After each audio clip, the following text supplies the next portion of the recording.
Hi friends, welcome back to my channel. ಎಲ್ಲರೂ ಹೆಂಗಿದ್ದೀರಿ? ನಾವಂತೂ ಸೂಪರ್ ಆಗಿದ್ದೀವ್ರಿ. ನೀವು ಕೂಡ ಸೂಪರ್ ಆಗಿದ್ದೀರಿ ಅನ್ಕೊಂಡು ಮತ್ತೆ ವ್ಲಾಗ್ ಸ್ಟಾರ್ಟ್ ಮಾಡ್ತಾ ಇದ್ದೀನಿ. ಫ್ರೆಂಡ್ಸ್, ಯಾರೆಲ್ಲ ನನ್ನ ವಿಡಿಯೋ ನೋಡ್ತಾ ಇದ್ದೀರಾ, ದಯವಿಟ್ಟು ನನ್ನ ಚಾನಲ್ನ ಸಬ್ಸ್ಕ್ರೈಬ್ ಮಾಡಿಕೊಂಡು ವಿಡಿಯೋ ನೋಡಿ, ಹಾಗೆ ನನಗೆ ಸಪೋರ್ಟ್ ಮಾಡಿ. ವಿಡಿಯೋನ ಎಂಡ್ವರೆಗೂ ನೋಡಿ ಫ್ರೆಂಡ್ಸ್. ನೋಡಿ ಇಷ್ಟ ಆದ್ರೆ ಒಂದು ಲೈಕ್ ಕೊಡೋದು ಮಾತ್ರ ಮರಿಬೇಡಿ. ಈವ್ನಿಂಗ್ ಟೈಮಲ್ಲಿ ಮಾಡಿರೋ ವಿಡಿಯೋ ಇದು. ಹೊರಗಡೆ ಬಂದಿದ್ವಿ, ಹಾಗೆ ಮನೆಯಲ್ಲಿ ಜಾಸ್ತಿ ಇರಲ್ರಿ, ನಮ್ಗೆ ಬೇಜಾರ್ ಅನಿಸ್ತದ, ಹಾಗಾಗಿ ಹೊರಗಡೆ ಬರ್ತೀವಿ. ಟಿವಿ ಅದೇನಿಲ್ಲ ನೋಡಕ್ಕ, ಅದಕ್ಕೋಸ್ಕರ ಹಾಗೆ ತಿರ್ಗಾಡ್ಕೊಂಡು ಈ ಕಡೆ ಬಂದಿದ್ವಿ. ತುಂಬಾ ಬೋಟ್ಸ್ ಎಲ್ಲ ನಿಂತಿದ್ದು ರೀ. ಹಾಗೆ ಸ್ವಲ್ಪ ಪೊಲೀಸ್ ಆಫೀಸರ್ಸ್ ಅವ್ರು ಇವರೆಲ್ಲ ಬಂದಿದ್ರು. ಏನಾಗಿರ್ಬೋದು ಅಂತೇಳಿ ಸುಮ್ನೆ ನೋಡೋ ಆಸೆ ಬಂದೇವ್ರಿ. ಹಾಗೆ ಬೋಟ್ ಎಲ್ಲ ತುಂಬಾ ನಿಂತಿದ್ವಲ್ಲ, ಅದಕ್ಕೋಸ್ಕರ ಚಿಕ್ಕದಾಗಿ ಕ್ಲಿಪ್ ತಗೊಂಡ್ವಿ. ಈ ಬೋಟ್ಗಳಂತ್ರು 6 ತಿಂಗಳು ತನ ಹೋಗ್ತಾವಲ್ರಿ ಸಮುದ್ರ ಒಳಗ ಫಿಶ್ ಎಲ್ಲಾ ಹಿಡ್ಯಾಕ.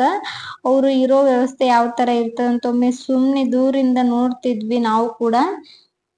ಅದು ರೂಮ್ ತರ ಏನ್ ಕಾಣ್ತದಲ್ರಿ, ಅವ್ರಿಗೆ ಒಳಗಡೆ ಇರೋ ವ್ಯವಸ್ಥೆ ಇರಂಗ್ ಕಾಣ್ತದ್ರಿ ಅಲ್ಲಿ ಒಳಗಡೆ.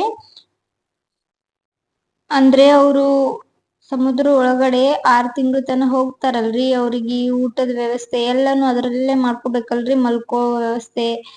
ಹಾಗಾಗಿ ಅದೊಂದು ರೂಮ್ ಇರ್ತದೇನೋ. ಹಾಗೆ ಒಂದ್ ಬಾಕ್ಸ್ ತರ ಇರ್ತಾವ್ರಿ ಅಲ್ಲಿ. ಅಲ್ಲಿ ಫಿಶ್ ಹಾಕ್ತಾರೇನೋ, ಹಿಡ್ದಿರೋ ಫಿಶ್ ಎಲ್ಲ ಹಾಕ್ತಾರಿ. ತುಂಬಾ ಬೋಟ್ಸ್ ಇದ್ದು, ಇವತ್ತೇ ಎಲ್ಲಾ ಬೋಟ್ಸ್ ಒಂದೇ ಕಡೆ ಸೇರ್ಕೊಂಡಿದ್ವಿ. ಇನ್ನು ಸ್ವಲ್ಪ ಬೋಟ್ಸ್ ಇವು, ಒಂದೊಂದ್ ಟೈಮ್ ಅಂತೂ ಬಾಳ ಇರ್ತಾವ್ರಿ ಬೋಟ್ಸ್ ಎಲ್ಲ. ಚಿಕ್ಕ ಬೋಟ್ಸ್ ಗಳನ್ನು ಇದ್ದು, ದೊಡ್ಡ ದೊಡ್ಡ ಹಡಗುಗಳು ಸಮೇತ ಇದ್ದು ರೀ. ರೂಮ್ ತರ ಇತ್ತು ನೋಡಕ. ಇವೇನ್ ಬಾಕ್ಸ್ ಕಾಣ್ಲತ್ತವ್ರಿ, ಅಲ್ಲೇ ಫಿಶ್ ಗಳು ಹಾಕ್ತಾರ, ಐಸ್ ಎಲ್ಲಾ ಹಾಕಿ ತುಂಬಿ ಅಂತ ಹೇಳಿ. ಅವ್ರಿಗೆ ವಾಟರ್ ಬಾಟಲ್ ಸಹ ಇತ್ತು. ಈ ತರ ಐಸ್ ತುಂಬ್ಕೊಂಡ್ ಹೋಗ್ತಾರೆ ಅದ್ರೊಳಗ. ಇದನ್ನ ಬಳಸ್ಕೊಂಡು ಐಸ್ ತುಂಬ್ತಾರ. ಐಸ್ನ ಸಣ್ಣದಾಗಿ ಪುಡಿ ಮಾಡಿ ಅದ್ರೊಳಗ್ ತುಂಬ್ತಾರ. ಅದ್ರೊಳಗ ಫಿಶ್ ಹಾಕೊಂಡ್ ಬಂದ್ರೆ ಎಷ್ಟು ದಿನ ಆದ್ರೂ ಬಾಕಿ ಬರ್ತಾವಲ್ರಿ. ಬಂದು ಮಾರಾಟ ಆಗೋವರೆಗೂ ಬಾಳ್ ಬೇಕಲ್ರಿ ಅವು, ಅದಕ್ಕೋಸ್ಕರ ಅದ್ರೊಳಗ ಖರಾಬ್ ಆಗ್ಲಾರ್ದಂಗ ಐಸ್ ಒಳಗ್ ಹಾಕೊಂಡ್ ತಗೊಂಡ್ ಬರಂಗ ಅಂತಾರಿ. ನಾವು ಹಂಗೆ ಮನೆಗ್ ಬಂದು ಸ್ವಲ್ಪ ಅಡ್ಗಿ ಮಾಡ್ಕೊಂಡೇರಿ. ಸಂಜೆ ಊಟಕ್ಕೆ ಏನೆಲ್ಲ ರೆಡಿ ಮಾಡೀನಿ ನೋಡ್ಕೊಂಡ್ ಬರ್ರಿ.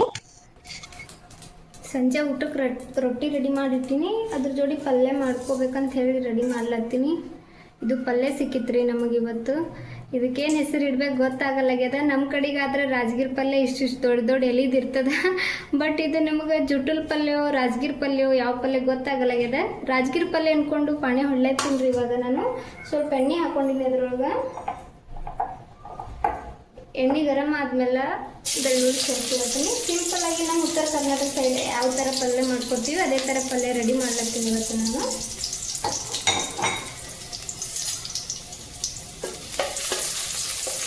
ತುಂಬ ಸಿಂಪಲ್ಲಾಗಿ ಮಾಡ್ಕೋಬೋದ್ರಿ. ಇದಕ್ಕೆ ಜಾಸ್ತಿ ಟೈಮ್ನೂ ಹತ್ತಲ್ಲ, ಬೇಗ ಮಾಡ್ಕೋಬೋದು. ಪಲ್ಯ ಇತ್ತಂದ್ರೆ ಸ್ವಲ್ಪ ಲೈಟಾಗಿ ಕಲರ್ ಚೇಂಜ್ ಆಗೋಣ, ಅದಕ್ಕೆ ನಾನು ಪಲ್ಯ ಸೇರಿಸ್ತಾ ಇದ್ದೀನಿ. ಬೆಳ್ಳುಳ್ಳಿದು ಕಲರ್ ಸ್ವಲ್ಪ ಚೇಂಜ್ ಆದಾಗ ನೀಟಾಗಿ ಫ್ರೈ ಮಾಡ್ಕೊಂಡ್ಬಿಡೋಣ. ಇದ್ರೊಳಗೆ ನೀಟಾಗಿ ಮಿಕ್ಸ್ ಮಾಡ್ಕೊಳ್ಳೋಣ.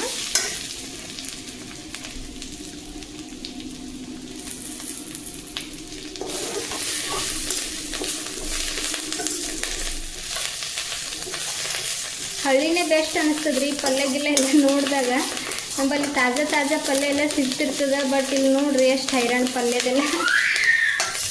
ಅಲ್ಲ ಹೆಂಗೆ ಹೊಲಕ್ಕೆ ಹೋದ್ರೆ ಸಾಕು, ಎಲ್ಲ ತಾಜಾ ಪಲ್ಯ ತರ್ತೀವ್ರಿ.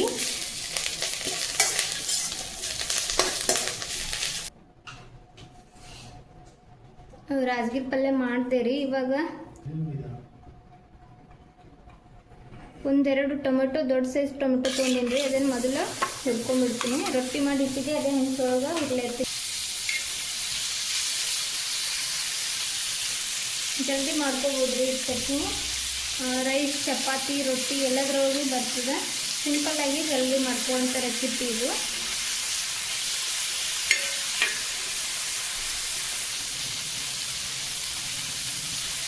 ಟೊಮೆಟೊ ಎಷ್ಟು ಚೆಂದ ಹುರ್ಕೋತೀವಿ ಅಷ್ಟು ಚೆಂದ ಬರ್ತದ್ರಿ ಇದು ರೆಸಿಪಿ.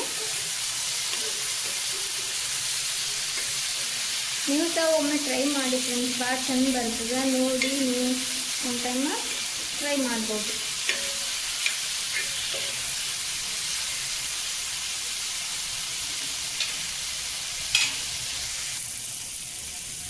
ಇವಾಗ ಟೊಮೆಟೊ ಹುರ್ಕೊಂಡಿದ್ದೀನಿ ರೀ, ಇದನ್ನು ತೆಗೆದ್ಬಿಡೋಣ.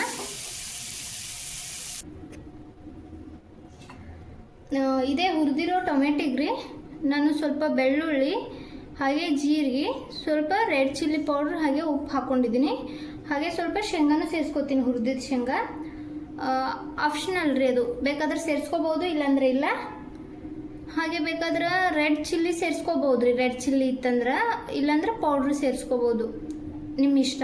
ಯಾವ್ದು ಬೇಕಾದ್ರೆ ಸೇರಿಸ್ಕೊಂಡು ಮಾಡ್ಬೋದು. ಭಾಳ ಚಂದ ಆಗ್ತದೆ, ಒಮ್ಮೆ ಟ್ರೈ ಮಾಡಿರಿ ನೀವು ಕೂಡ. ಇದನ್ನು ಗ್ರೈಂಡ್ ಮಾಡ್ಕೊಂಬರ್ತೀನಿ ರೀ. ಗ್ರೈಂಡ್ ಮಾಡ್ಕೊಂಬಂದಿನಿ, ಇವಾಗ ನೋಡ್ಬೋದು. ಟೇಸ್ಟಿಯಾಗಿರ್ತದೆ ರೀ ಚಟ್ನಿ. ರೊಟ್ಟಿ ಜೋಡಿ, ಚಪಾತಿ ಜೋಡಿ, ಹಾಗೆ ರೈಸ್ ಜೋಡಿನೂ ತಿನ್ಬೋದು. ರೊಟ್ಟಿನೂ ಸಹ ಮಾಡಿಟ್ಟಿದ್ದೆ ನಾನು. ರೊಟ್ಟಿ, ರೈಸ್ ಹಾಗೆ ಚಟ್ನಿ ಮಾಡಿದ್ದೀನಿ. ಹಾಗೆ ಸ್ವಲ್ಪ ರಾಜಗಿರಿ ಪಲ್ಯನೂ ಸಹ ಮಾಡಿಟ್ಕೊಂಡಿದ್ದೀನಿ. ಇವಾಗ ಸಂಜೆ ಊಟಕ್ಕೆ ಇಷ್ಟು ರೀ.